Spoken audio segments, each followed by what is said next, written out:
If ever there were a video where I could forget to write an intro and then play that up for maximum comedic effect, it would be this one. But no, I actually wrote this script at least 2 weeks ago, so oh well, I suppose I just plain old forgot to be funny instead. No, really, that's the best I've got. That's the opening gag. Can we just get started, please?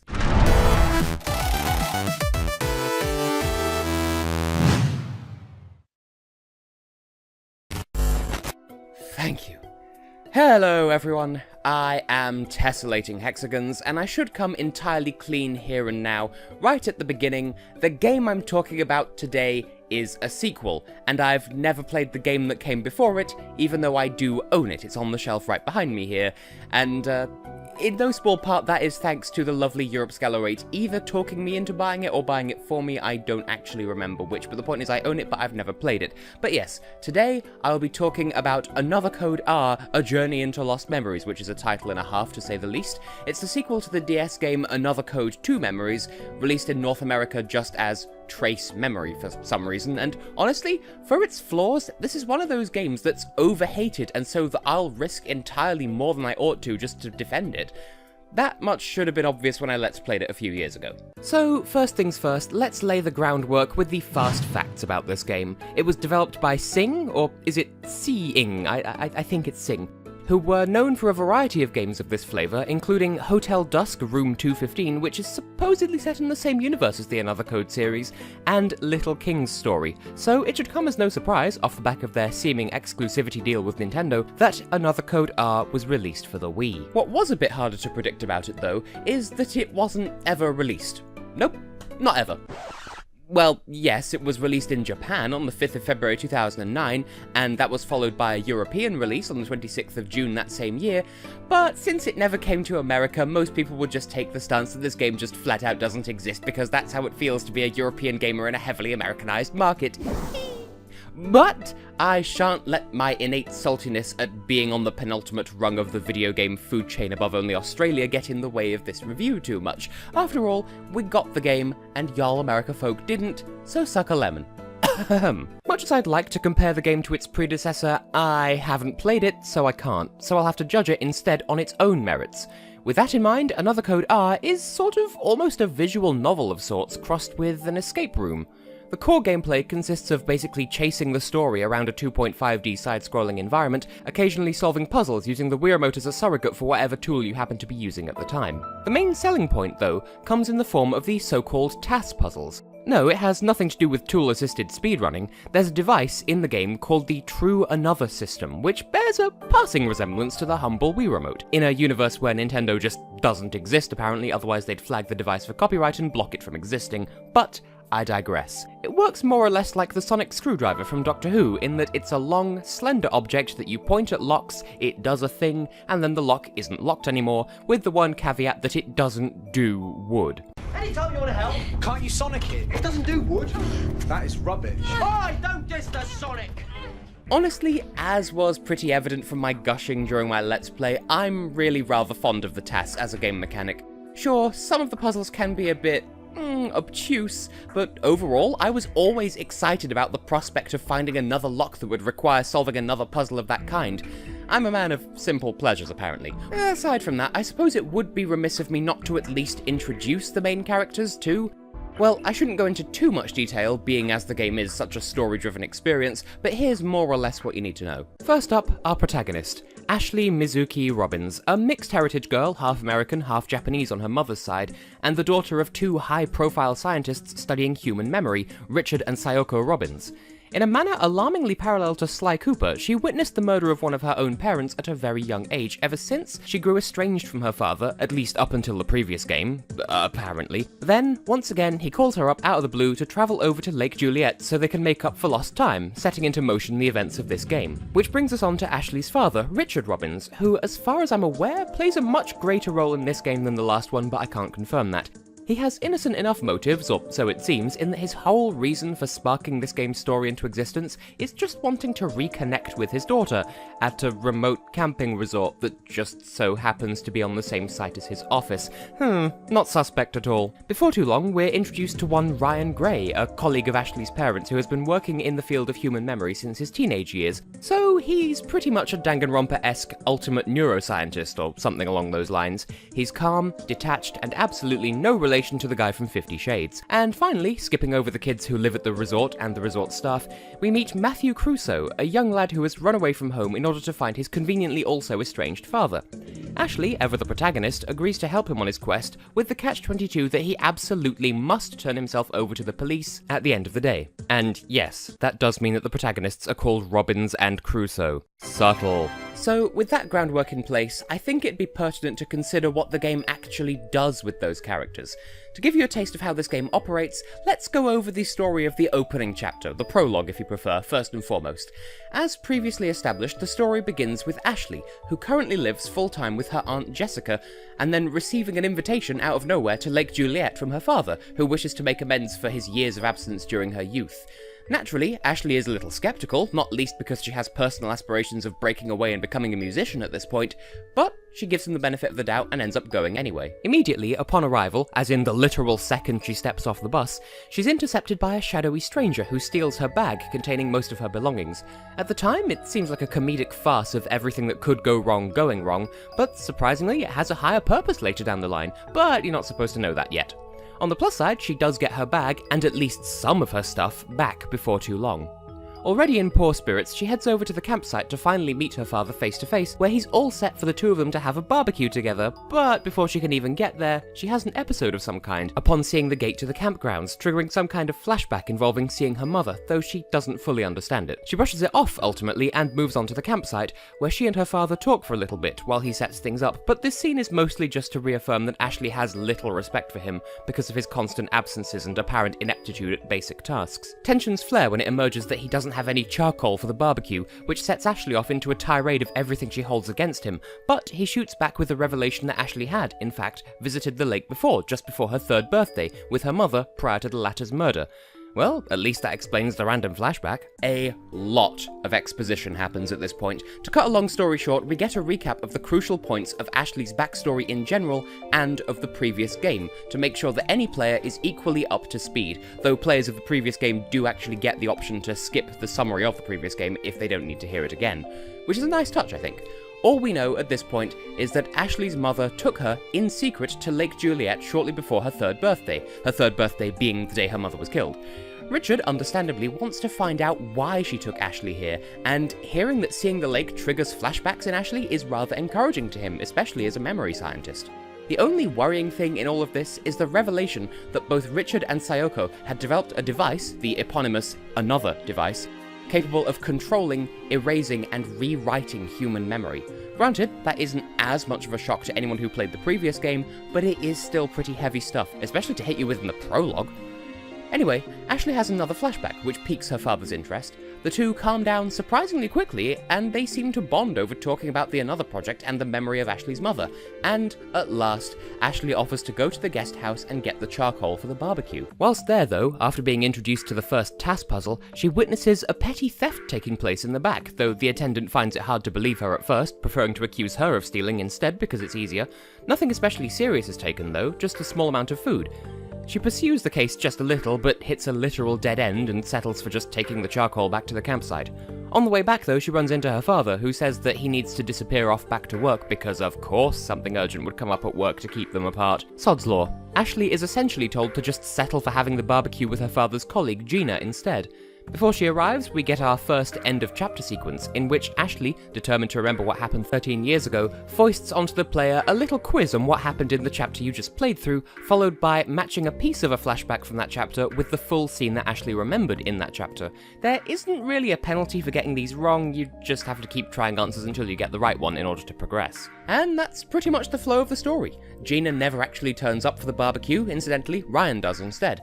In fact, we don't properly get to know Gina until much later down the line, but that's neither here nor there. Without going into too much detail in the name of spoilers and such like, Ashley finds the guest house thief, who turns out to be Matthew Crusoe, whom she befriends, and together they take refuge in Richard's home away from home in the resort village, where he lives when he's working away from home.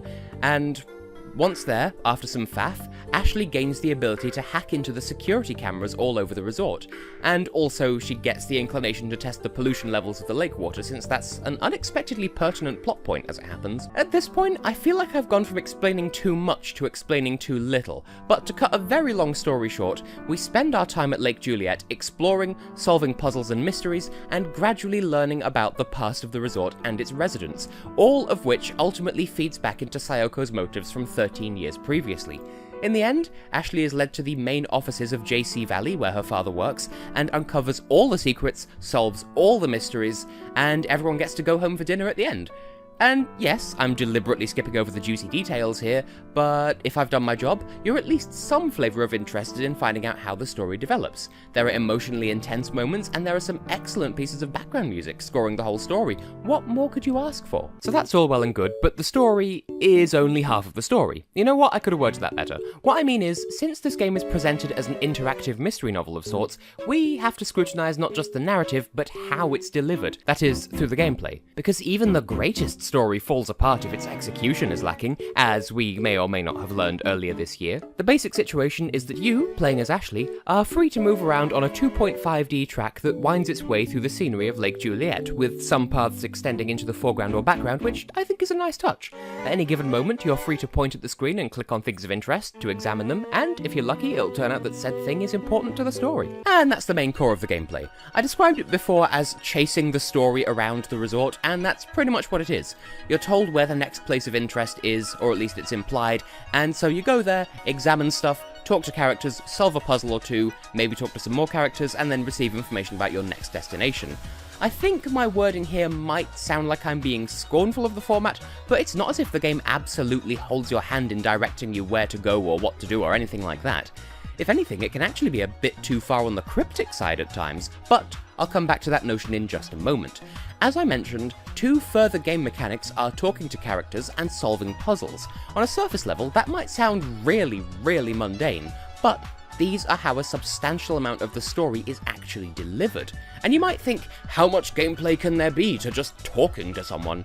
Not much, I grant you, but still more than you're probably expecting. Most mystery story games tend to have dialogue options of sorts. Not dialogue trees per se, but just you can choose to pursue different lines of questioning or investigating when talking to characters, usually in a non-linear order to an extent. That is, if you need to ask a character about A, B, and C at a given moment, then you can ask about all three in whatever order you like. It's no different here, but instead of just straight up being given these dialogue options, there are occasional moments of green text that Ashley takes mental note of, and she can bring them back up during gaps in the conversation to pursue it as a line of questioning. It's no more or less stale than the traditional pick an option from a menu and start the conversation from there setup, but it at least feels a bit more dynamic. And then there are the puzzles themselves, which are much more context sensitive. I feel as though this is the part most people would expect the game to trip up on big-time styly, especially because a fair few of the non-task puzzles do rely on some degree of motion-based control, but in my experience, no, they actually work more than adequately. Then again, I only rarely have issues with motion controls myself, unlike most people, hence my fervent defense of The Legend of Zelda Skyward Sword. If you want to be really unforgiving, you could say that the puzzles are the most fun you'll have in the game because they represent points in the game with the highest density of action on the player's part per unit of time, but if you think like that, and you're not here for the story, then you're really not playing the game properly, if I may go full novel-reading elitist for a hot second. Regardless, there's a good amount of variety to be had here. The puzzles vary substantially in context and execution, from conducting water pollution tests, to knocking an object out of a mechanism of a clock tower, to solving a puzzle cube toy, and much more besides, and they come at regular enough intervals that they feel like they break up the flow of the story just right, without feeling abrupt or unwelcome, but not so infrequently that they feel out of place. This is, of course, saying nothing of the task puzzles, which play by an entirely different set of rules. In short, you're shown a sequence of symbols on screen that increase in obscurity as the game goes on. At first, they're just letters and numbers and whatever that correspond directly to buttons on the Wii Remote. Press them and you solve the puzzle. Easy enough, right? But they start introducing gimmicks pretty quickly. There isn't a 3 button on the Wii Remote, for instance, but you do have a 1, a plus, and a 2. There's a ridiculously long sequence for 1, and another where if you don't submit your answer quickly enough, the puzzle resets. My favourites, though, are the ones where you have to think outside the box, such as this one, where your only clue is an upwards arrow, which actually represents the home button on the Wii Remote. Press it, and the black border of the home menu obscures the top half of each figure, revealing the code to open the lock. Now that's clever. And those are the core components of the gameplay. But how do they hold up when sewn together into the story? I'd say pretty decently on the whole, but there is a limit to that. As I alluded to before, the game's biggest downfall is when it tries to be cryptic. Towards the end of the story, during my Let's Play, I found myself repeating, "What the hell do I do?" more times than I care to admit. You could argue, and quite rightly, that there are only so many combinations of items you can use in a finite space before you find the right answer, and that is fair enough, especially considering that the alternative would be extreme handholding on the game's part. I'm sure if they developed this game in the present day instead, they would shoehorn in a hint system, which to me would constitute going too far the other way. The problem is, when the game wants to be subtle, it usually nails it in guiding the player towards their next destination. But sometimes it's massively wide of the mark, which brings everything to a screeching halt. And so that brings us on to my overall rank for the whole game. Public reactions, both from the masses and from known publications, tend to land this one anywhere between a 6 and an 8 out of 10, with at least one giving it a 4. And I'd say between them, they're not that far off. It's definitely in the 4 to 8 range, I'll concede. All things considered, personally, I'll give this game a rank C, which doesn't come easily to me as a decision given how much I want to defend this game's good name. Obviously, I can't speak of its qualities as a sequel, but I can praise its ability to stand on its own, since I didn't play its predecessor, but I don't feel like I missed out on anything vital to understanding the story. So that, and the story as a whole, and its characters and art style and soundtrack and concept, I can all praise wholesale. It's a great and disappointingly underappreciated mystery romp. The big problem is that unless you personally choose to invest in that story and its characters, there's not all that much gameplay to keep you hooked really, and the puzzles may not sit right with you, whether that's by way of not being able to keep up with the obscurity of the task puzzles, or struggling with motion controls elsewhere, or what. The puzzles may not come thick and fast enough for you. It could just be a walking simulator with the occasional puzzle thrown in, depending on what you're expecting of the game. If you're not into mystery stories, then yeah, I guess give this a miss, but otherwise do give it a chance. Invest in the story, and you won't mind that there's more talking than puzzles, because you want to know the story. At least I hope you would anyway. The only thing that I will say about it that categorically disappoints me is this. The ending contains an ambiguous hook that could quite easily lead into a sequel, potentially focusing on the backstory of the Crusoe family. And if it's of this gameplay style, I'd be all over that for sure. But unfortunately, on the 1st of March 2010, Sing filed for bankruptcy, so yeah, that sequel isn't going to happen. Another Code is officially a dead franchise. And that's a genuine shame. Still, no use dwelling on the past. It's been over 8 years since then, which, if you ask me, seems like a really visual novel period of time to wait before something important and plot relevant happens, but this is the real world. I doubt Sing will be coming back from the dead just to continue a franchise with mediocre public reception just because I, personally, some random flailing hexagon man in a bright red top hat, just happens to personally like the presentation of it, so instead, I shall just let bygones be bygones and sign off, as I always do, beginning with a hearty shout of thanks to the lovely people supporting me on patreon.com/TessHex. Thank you! You lot are the reason these videos happen in the first place. And to everyone else, if you join my Patreon campaign, which you can do for as little as $1, it really is not much at all, though it's also not required, but still, if you choose to, it doesn't need to burn a hole in your wallet. You can get a whole host of rewards depending on your pledge, plus, guaranteed no matter what you pledge, early access to all of these video essays, the Eurovision, the gaming, all of it. And that means that no matter how much you donate, there will always be 2 new videos for you to discover if you're just joining out of the blue, so please consider it. but it isn't required. It's just, if you want to see more of these videos sooner, that's a way of making that happen. And on that note, I shall leave you with the notion that I have been, and will continue to be, Tessellating Hexagons, and I thank you most sincerely for remembering and honouring the memory of this game along with me, and I will stop with the memory jokes now. See you in the next one.